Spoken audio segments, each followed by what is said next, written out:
Magandang araw sa inyong lahat. Ngayong araw ay nais kong lumuhod kayo ng isang pamilya at maglagay ng description sa ibaba. Ito ang aking pamilya. Ito ang nanay ko na gumagawa ng gawaing bahay. At ito naman ang papa ko na nagtatrabaho.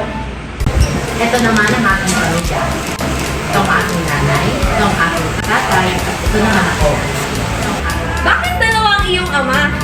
Oo nga, di ba bawal yon? Jasmine, Delilah, tumahimik nga kayo.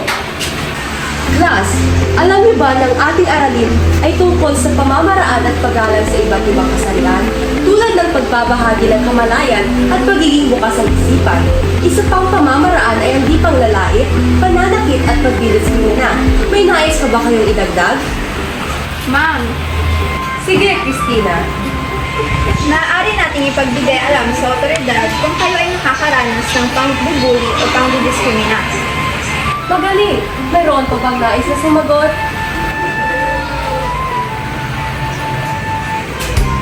Suportahan at tulungan po natin sila sa abot ng ating makakaya.